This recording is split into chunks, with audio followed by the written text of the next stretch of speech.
Bonjour, je m'appelle Lucie Collin, je suis consultante en stratégie, gouvernance et transformation chez Almonde depuis maintenant 2 ans. J'ai intégré Almonde en stage de fin d'études parce que j'ai certains de mes anciens de l'école qui sont actuellement dans l'entreprise et donc je savais que l'entreprise conviendrait à mes besoins. Donc je suis venue ici faire mon stage de fin d'études d'un double diplôme réalisé à l'Université de technologie de Troyes. Je suis ingénieure en informatique système des informations et j'ai un master en sécurité des systèmes d'information. Et donc aujourd'hui, ça va faire bientôt 2 ans et demi que je travaille au sein de l'entreprise.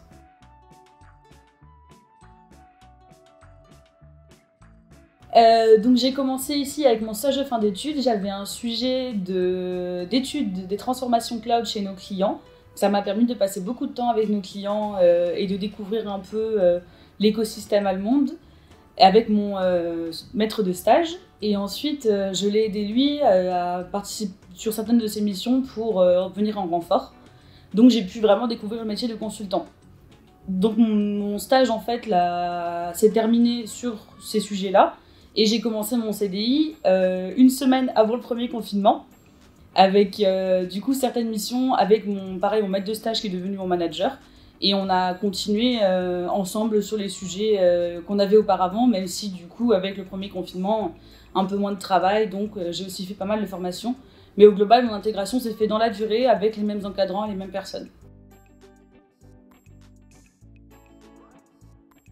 Donc mon équipe SGT, stratégie, gouvernance et transformation est un peu le couteau suisse d'Almonde, donc on intervient sur beaucoup de missions très différentes, c'est ce qui moi m'a attirée dans cette équipe. Personnellement, je suis un peu plus spécialisée en gestion de roadmap IT, et donc gestion de projet, mais aussi en sécurité, je réalise des audits, et en plus de ça, je suis contributrice sur 2 offres au sein de mon équipe, une offre data et une offre FinOps, qui est la gestion des finances dans le cloud.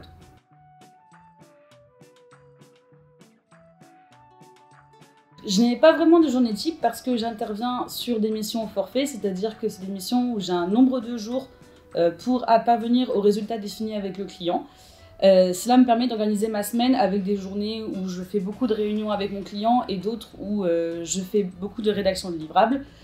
Ça me permet d'avoir un rythme différent en fonction des journées et de ne pas s'ennuyer.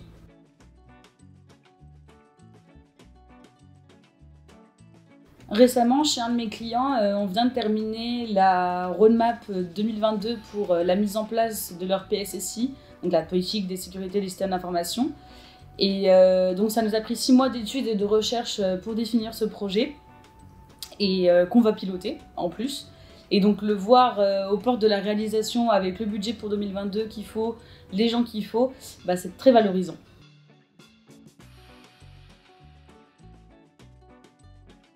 L'ambiance au bureau est plutôt bon enfant. On est une équipe un peu rigolote avec des gens qui aiment bien partager et bien faire profiter les uns des autres de leur sujet et de ce sur quoi ils travaillent. Donc c'est toujours très animé.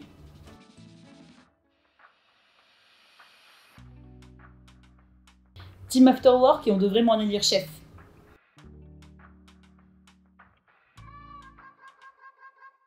Trois comptes Twitter que je suis, il y a le compte de Fanny Rué, qui est une humoriste belge extrêmement drôle et qui fait des chroniques sur France Inter que j'écoute et que j'aime beaucoup. Vite Carabin, qui est un médecin qui fait aussi des bandes dessinées, qui a énormément de talent et qui est capable de faire, de communiquer tout ce que la médecine en 2021 est. Et ensuite le compte Twitter de Roger le chat, qui est un chat qui fait du télétravail et dont la maîtresse propose les histoires en photo, qui est très beau et extrêmement drôle.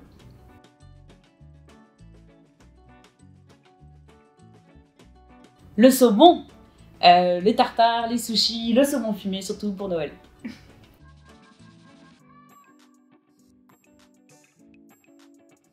Un seul conseil assez basique, c'est de ne pas hésiter à poser des questions aux autres membres de l'équipe, notamment lorsqu'on est tous au bureau ensemble. Il arrive souvent qu'une petite question posée par les stagiaires ou les juniors déclenche un débat dans l'open space et nous permet de profiter des expériences de nos seniors et même de d'autres équipes qui viennent souvent discuter avec nous.